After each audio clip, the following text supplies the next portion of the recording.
saya Ian Bala. Jumpa lagi kita di acara Sudut Pandang. Nah, kali ini kita berbicara mengenai pertanian di Kabupaten Nagekeo. Berbicara mengenai ini, hadir di sini adalah Pak Bupati Nagekeo, Bapak Dr. Yohanes Don Bosco Do. Selamat datang Pak Bupati. Selamat. Bagaimana kabar hari ini, Pak? Kabar baik, sehat, bersemangat. Oke, Pak Bupati, kita berbicara mengenai pertanian. Pak Bupati adalah salah satu visi dan misi Bupati dan Wakil Bupati, kemudian dieksekusi menjadi visi dan misi pemerintah Kabupaten Nagekeo. Nah, datanglah COVID-19 ini yang kira-kira apa yang didorong oleh pemerintah selama masa pandemi, Pak? Ketika pertama kali saya dengan Pak Marianus menulis tentang visi misi kami membangun Kabupaten Nagekeo melalui pertanian dan pariwisata, sebetulnya belum punya gambaran yang jelas, peta jalan yang seperti apa ke depan itu, dan juga masalah di lapangan banyak yang masih undercover, masih di bawah karpet, masih sangat tersembunyi. Tapi COVID-19 itu memberi kesempatan pada kita untuk berpikir ulang, dan ini berhubungan dengan tata kelola gimana kami membicarakan penganggaran untuk membiayai program-program itu. Dan di 2020 itu karena ada COVID, perintah pusat tegas sekali, setengah atau separuh dari biaya pembangunan ditarik kembali dan diminta gunakan saja dana yang sisa dan pilih mana yang prioritas bagi daerah. Nah, di situ pada waktu itu kesempatan kita untuk memilih hal yang penting memilih hal yang genting di antara yang kita anggap penting. Nah, kegentingan pada waktu itu adalah bagaimana ketersediaan pangan ketika COVID ini membatasi pergerakan barang dan jasa. Nah, artinya pada saat yang sama kita akan menghadapi isolasi fisik barang dan orang yang masuk maupun yang keluar, sehingga transaksi itu akan berhenti walaupun masyarakat ada daya beli. Nah, sekarang kita berpikir keras bagaimana sebanyak mungkin kebutuhan masyarakat kita produksi dalam daerah. Nah, kita punya lahan sawah 4.000 hektar yang orang sebut baik kanan. Pada waktu itu baru kita tahu bahwa masyarakat petani sawah selama 42 tahun itu sebetulnya menangis. Karena ada masalah mereka yang tidak sampai terbaca dan tertangani oleh pemerintah, yaitu bagaimana mengendalikan air di parit tersier, kuarter, dan parit-parit kecil pembagi. Nah, kesempatan COVID ini saya mengumpulkan seluruh staf, terutama mereka yang ada dalam TAPD, tim anggaran. Kita memilih mana yang prioritas sekarang. Oke, masyarakat butuh. Kalau begitu saya bilang sekarang kita cari model padat karya di sawah, untuk mereka membenahi infrastruktur ini. Ini kesempatan COVID ini kita kerja di lapangan, bagaimana air ini sebanyak mungkin bisa dikendalikan sehingga sawah kita bisa berproduksi baik. Karena pada awal kepemimpinan di 2019 kita ada festival literasi waktu itu. Literasi ya. Pada waktu itu kita juga mengundang para pakar pertanian. Mereka melakukan studi cepat di lapangan dan data-data sebelumnya tentang sawah kita. Tanah sawah kita itu totally damaged. Betul-betul ibarat kita menanam padi itu di atas baskom. Jadi kita harus taruh air, makanannya kita kasih. Karena tanah sendiri tidak mampu lagi memproduksi mikro dan makronutrien bagi padi. Dan waktu itu direkomendasikan bahwa untuk mengembalikan kesuburan tanah itu masukan atau input berupa ini pupuk kandang itu 5-10 ton per hektar, dan itu bikin saya punya kepala mau pecah. Bagaimana caranya ada pupuk kandang 5-10 ton masuk? Rekomendasi pakar ini, karena sifat fisik, sifat kimia dan sifat biologi tanah itu sudah rusak betul. Nah, di awal-awal itu Pak Bupati sering menekankan agar bisa merevitalisasi RT, agar nah ketua-ketua RT itu yang muda-muda yang punya energi. Nah, untuk apa? Untuk mereka bisa menggerakkan masyarakat di pekarangan-pekarangan rumah. Nah, itu yang kami lihat.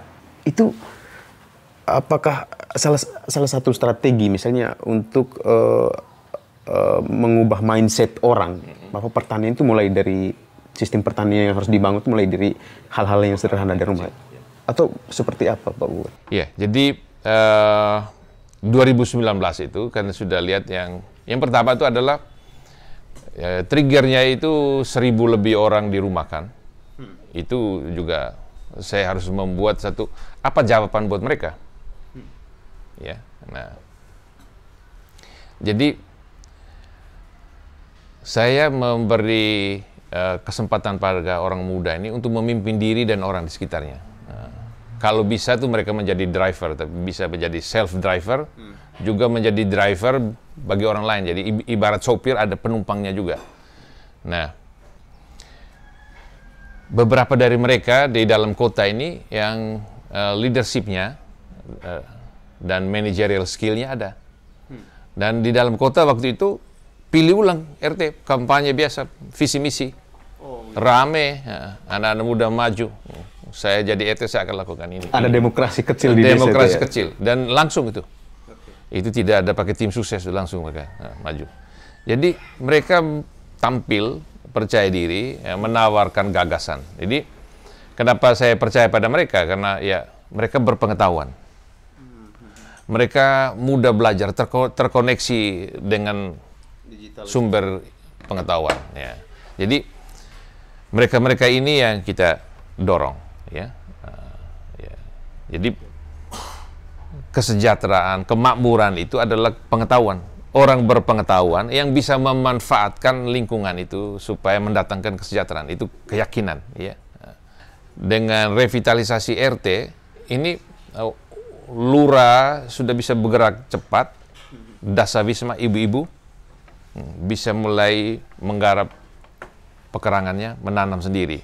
Dan ini tertolong ketika setahun berikut COVID datang itu. COVID datang yang ketika orang tidak bisa berjualan, jadi pembatasan pergerakan barang dan jasa ini, nah ini sudah sangat menolong rumah tangga kita. Ada konsep 3K ya. di dalam pemanfaatan pekarangan rumah itu. Yang Fian sebutkan tadi 3K itu lahir dari Kecamatan Kew Tengah. Nah, camatnya waktu itu seorang perempuan yang sekarang jadi kepala, iya 3K itu. Nah, jadi apa namanya, kebun, kandang dan kolam. Jadi di mana itu malah lebih hidup lagi ketika kemarin itu ada ASF, kandang-kandang babi yang dibangun permanen itu kosong, mereka tinggal poles, taruh air, taruh lele, taruh ikan aja. Menjadi kolam. Jadi kolam. Jadi dari trigger ini dia orang belajar, ya. Jadi ada pertumbuhan, ada penyebaran, ya. Dari belajar. Jadi belajar, orang menemukan cara inovasi-inovasi baru, ya. Nah, konsep itu selain untuk kesehatan juga untuk peningkatan ekonomi dalam keluarga gitu ya. Itu yang dimaksud dengan 3K. 3K itu, pemanfaatan pekarangan rumah dengan konsep 3K itu.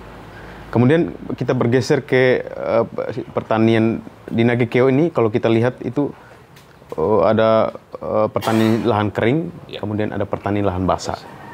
Jadi di lahan basah itu kita ada dua, irigasi teknis yang memang sepanjang tahun hidup, sama irigasi desa yang biasanya sangat tergantung dari curah hujan juga.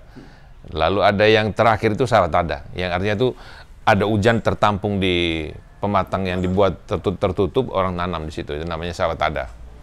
Nah, kita ada sekitar 30-an ribu, ada 7.000 tuh, ya, jumlah. Jadi ada 4.000 di Mbai, ya, yang berproduksi, ya.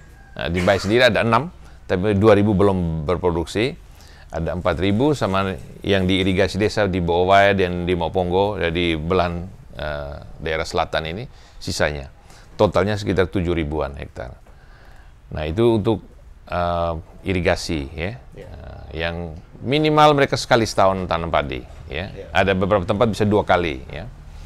Kemudian kita juga punya lahan kering sekitar 30-an hektar, 30-an ribu hektar, ya, 34.000 hektar. Nah, lalu masih ada lahan cadangan, lahan yang belum digarap sekitar 45.000 hektar, ya. Nah, ini yang masih jadi perhatian kita ke depan, termasuk di mulai daerah resettlement di Ikiseo, Gezu sana, ya, terus ke arah sampai ke Waiwutu, masuk di Lena, Pagomogo, ya, terus ke utara. Ini banyak sekali lahan-lahan yang belum kita garap. Nah, beberapa mitra yang sudah masuk ke kita, salah satunya itu yang dari Mayora, yang memperkenalkan tanaman jamu mente, kemudian meremajakan juga coklat. Nah, mereka sudah mulai membantu kita. Kalau mengenai pangan lokal, Pak Bupati di Kabupaten Nekeo itu, misalkan sorghum atau ubi-ubian. Nah, di Toba itu punya potensi atau di bawah punya potensi untuk mengembangkan. Ya, tepatnya di Golonio. Di Golonio. Ya. Daerah Golonio, Waimburung, itu daerah yang sudah kita uji coba kemarin di panen perdana. Mereka juga, bagi mereka surprise. Ternyata sorghum ini hujan cukup 1-2 kali, ya. Begitu dia tumbuh setinggi udah nggak hujan pun dia akan, ya. Dan mereka sorghum kita bisa panen 3 kali. 1 kali tanam, 3 kali panen. Ya, jadi yang pertama memang dia agak tinggi, yang kedua agak sedang, yang terakhir pendek, tapi punya bulir, ya. Jadi 3 kali panen. Dan ini buat masyarakat di daerah Waimburung, kemudian Golonio, itu untuk tahun depan, musim tanam akan datang ini, itu mereka menyiapkan itu 100 hektar itu. 100 hektar untuk sorghum, ya. Off-takernya sudah ada. Sudah langsung ada off-takernya, ada pembelinya, calon pembelinya. Begitupun yang dikembangkan oleh paroki Bawai, Santo Franciscus kalau salah. Ya, juga mereka di kebun parokinya mereka sudah uji coba, mereka nanti di sana pendekatan ke umat basis. Ada yang punya lahan-lahan kritis, termasuk yang kalau kita ke arah Soa, ya. Itu kan ada lahan kritis yang rumput aja segan hidup, ya. Nah, nanti mereka juga mau mengajak umatnya, nanti kita sama-sama nanam sorghum juga di situ. Oke, Pak Bupati, ada satu yang menonjol dari segi pertanian di Kabupaten Nekeo itu adalah beras Mbai. Itu menjadi brand dan ini beras Mbai ini hidup dari saya memberi tantangan pada kelompok orang muda yang sebetulnya datang pertama, mereka ini beras Mbai, ya. Ini sudah ada branding, ya. Ini sudah siap masak ini. Ini langsung masuk. Ya, orang nggak perlu bersihkan. Ini sudah. Ini beras sehat. Ya, untuk kita tidak katakan dia beras organik, ya. Ini beras sehat. Nah, beras Mbai ini lahir dari tantangan begini. Ada orang muda, mereka dari PAI, Pendawa Agri Indonesia, menawarkan produk mereka yang mereka sudah punya paten, namanya Reduktan. Reduktan ini adalah kalau dicampur ke pestisida atau insektisida, dosisnya diturunkan sampai setengah, efektif. Artinya, petani kita itu terlindungi dari penggunaan pestisida, insektisida yang berlebihan, yang melampaui ambang batas yang diperbolehkan oleh Dewan Pangan, ya, Kesehatan. Ya. Jadi pertama kali anak-anak muda datang, ini saya kasih tantangan. Mereka minta untuk, saya bilang begini aja, kamu turun ke lapangan, yakinkan petani, kerjakan intervensi yang kamu tawarkan itu, dan kalau itu hasil baik, saya yang di depan. Ini ditawarkan ke anak muda. Saya kasih tantangan. Karena petani saya ini sudah jadi keranjang sampah seluruh produk-produk, obat-obatan, bibit, dekomposer, apapun namanya, sampai ke hormon malah, ya. Fertilizer, ya. Supaya ini cepat tumbuh besar. Jadi petani kita tidak punya kemampuan menyaring tawaran teknologi ini. Sehingga mereka bisa jadi korban teknologi. Jadi saya minta kalau kamu tidak kerjakan itu, silakan pulang. Tapi kalau kamu mau, ya kerjakan ini, ada hasil, saya datang. Ada connect tidak dengan pariwisata premium Labuan Bajo? Dari beras itu bisa masuk tidak ke Labuan Bajo? Ini bagian dari prinsip yang saya sebut nyambungnya antara pertanian dan pariwisata itu loh. Jadi pariwisata ini sebuah prime mover, ya. Dia semua produk pertanian saya inginkan masuk di industri pariwisata yang sedang tumbuh. Apakah itu yang menyangkut urusan perut, ya, ini dan produk-produk lainnya yang sedang kita rintis supaya dia layak masuk industri. Nah sekarang aja misalnya di luar ini jagung manis, ya, kemudian semangka, kemudian labu, kacang panjang bayi itu udah masuk Labuan Bajo. Kemudian produk buah-buahan kita, mangga Rendo itu sudah terkenal. Oke, jadi saya lihat pasar dari beras bayi juga, beberapa di minimarket juga sudah mulai pajang-pajang tentang beras bayi. Ya kita berharap nanti off-taker-nya tidak hanya Bulog. Jadi para pedagang ini juga akan, hanya kita menyepakati harga jual petani. Nah, harga jual petani nanti dia fluktuatif dengan ya kita mengikuti hukum ekonomi, supply and demand. Ketika supply-nya banyak ya harganya pasti akan turun, ya. Tapi ketika supply-nya sedikit, demand-nya tinggi ya dia naik gitu. Bapak, selain beras bayi, produk apa lagi dari pertanian yang menjadi branding dari Nagekeon yang lain belum branding, hanya terkesan, ya. Ini kan soal kesan, jadi kesan kalau orang ngomong jagung muda itu dari sini. Kangkung udah jelas. Kemudian semangka sekarang, kemudian ini labu tadi. Di sini sebutnya labu besi. Ternyata ini harganya tinggi sekali. Nah, jadi ini sudah langsung. Nah, kemudian pertanian dalam arti luas juga ayam pedaging. Nah, ayam pedaging itu terkenal sekali dari Nagekeon nih. Ya, masuk ke Manggarai Timur, Manggarai Barat, bahkan peternak ayam yang di Manggarai Timur, Manggarai Barat pernah cegat kita punya penjual dari sini. Jadi saya bilang begini, dalam dagang ini jangan ngotot mau jual sendiri ke Labuan Bajo. Nah, kerjasamalah saja dengan pedagang di Manggarai, kamu drop saja, bagi share, iya. Jadi oke, sama kayak kita punya hasil cabai dari sini, ya. Jangan ngotot pergi duduk sendiri jual di Pasar Bungawani. Kasih saja saudara-saudara kita yang di ini Nangaboa, tapi yang wilayah ND sebelah itu, mereka yang dari Batu Mite, dari mana, bisa jual. Kasih ke mereka yang jual. Kalau kamu muka baru ke sana, nggak nambah TI. Orang ND bilang, nah. Harus ada jaringan, itu bentuk jaringan pasar. Jejaring. Nah, jadi ini kan latihan. Kita tuh maunya yang cara lama kita tuh produksi sendiri, pergi jual sendiri, gitu loh. Tidak percaya pada ini. Nah, ketika kita berjejaring, kita membangun building trust, ya, antar pelaku usaha nih. Nah, dalam sebuah rantai pasokan ini, nilai-nilai dari setiap pelaku ini dipegang, disepakati. Yang belum sentuh kita kan pertanian dalam arti luas kan juga peternakan. Jadi peternakan wilayah kita, terutama kalau tengah selatan, mereka sudah masuk ke peternakan intensif. Penggemukan, ternak tali, ya, yang kan jarang lihat di bawah malah ke selatan tuh ternak kayak turis pesiar, tidak ada lagi. Yang masih ada di utara nih. Nah di utara ini kita, inilah kembali lagi, momentum ini kita pakai betul, transformasi peternak itu menjadi peternak yang naik level lagi.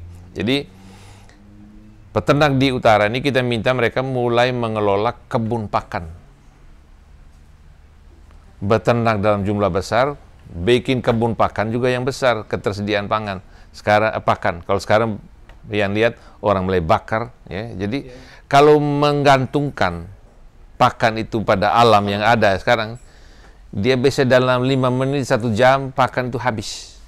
Tapi kalau kamu mengelola itu jadi kebun pakan, nah, bisa simpan dalam bentuk hai, bisa mengelola dia dalam bentuk silo, itu bisa simpan, ya. Dan jangan pernah bangga beternak dalam jumlah, tetapi dalam mutu ternak. Nah, jadi Jangan hitung lagi betina yang tidak produktif, kurus-kurus, saya punya 100 ekor. Tapi ada 80 betina yang kerempeng-kerempeng yang tidak ada harga lagi. Nah, mereka ini harus kita jual, tapi sebelum dijual, penggemukan dulu. Begitupun juga anak.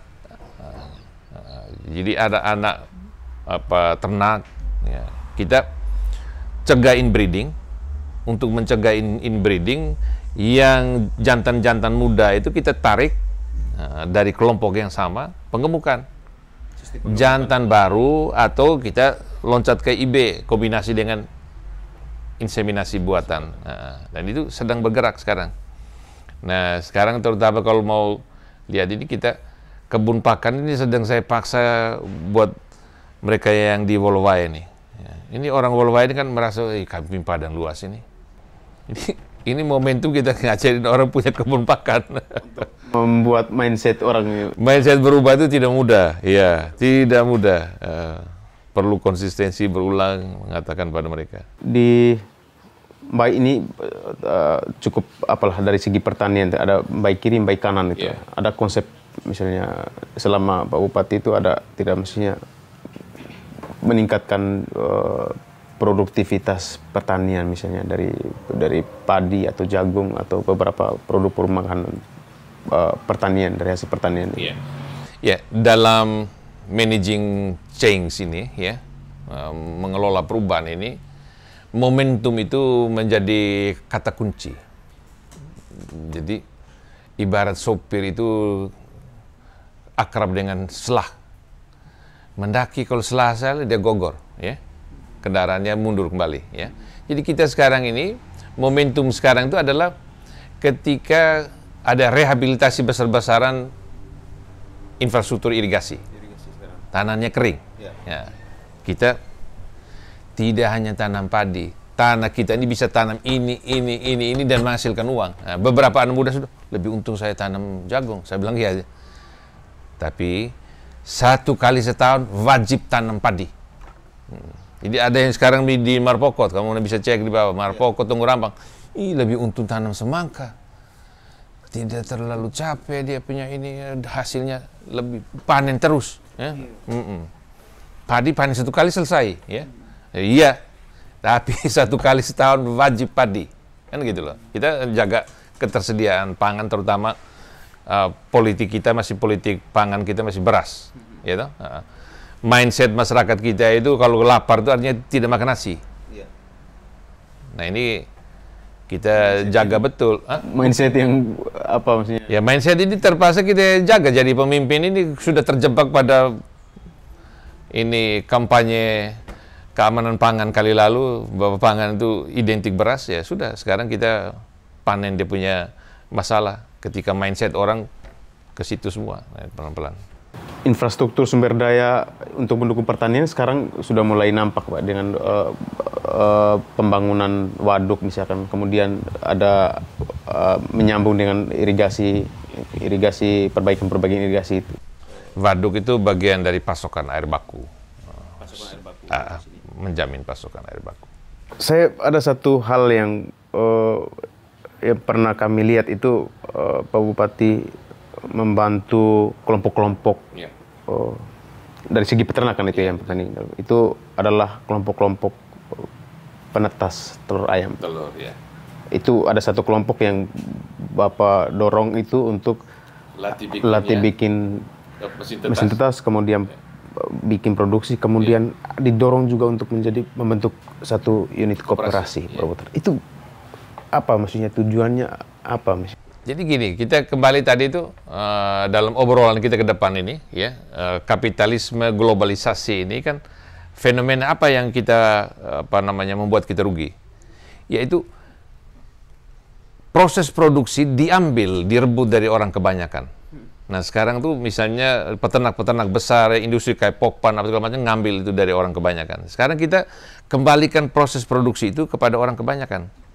Jadi yang kecil-kecil ini kalau dikumpulkan dia juga jadi besar.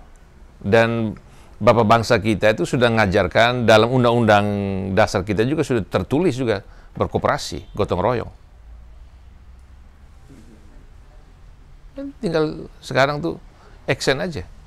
Nah, kira-kira apa sih pesan Pak Bupati kira untuk apa generasi-generasi muda bahwa pertanian adalah salah satu sektor yang cukup membuat maksudnya untuk mengandalkan kehidupan kita semua. Ini kan soal perut, Pak. Iya. Jadi generasi-generasi muda paling tidak kan mindset orang ya saya sarjana harus PNS, sarjana harus menjadi pegawai atau apa. Tapi tidak pernah memikirkan, jarang memikirkan maksudnya saya harus menjadi seorang petani tapi petani yang kayak bagaimana begitu. Saya kira kita sekarang juga di pendidikan, di sektor pendidikan kita sudah pakai kata kunci pendidikan untuk memberdayakan. Memerdekakan, kalau ada yang lebih tinggi itu memerdekakan. Sebetulnya merdeka secara finance, merdeka segala itu. Tapi kita omong lebih operasional ke bawah, dia berdaya. Nah, berdaya itu artinya bahwa dia mampu melihat peluang di sekitarnya, memanfaatkannya untuk kesejahteraan diri, kesejahteraan sesama, dan kesejahteraan bangsa ini. Gitu? Nah, itu aja. Jadi orang-orang muda, mereka masih punya kemampuan untuk belajar cepat. Mereka piawai memainkan menggunakan alat ini, IT, ya, TIK ini, teknologi informasi komunikasi ini. Nah, manfaatkan itu dengan benar. Tersedia semua pengetahuan dan keterampilan. Tutorial ada semua di sini. Tinggal ikut saja. Oke, begitu. Pak Bupati, terima kasih. Semoga dengan dari sektor pertanian agar Nagekeo lebih maju dan bisa memberi dampak positif terhadap masyarakat dan kabupaten-kabupaten lain di Flores atau NTT. Terima kasih, selamat siang Pak. Selamat siang.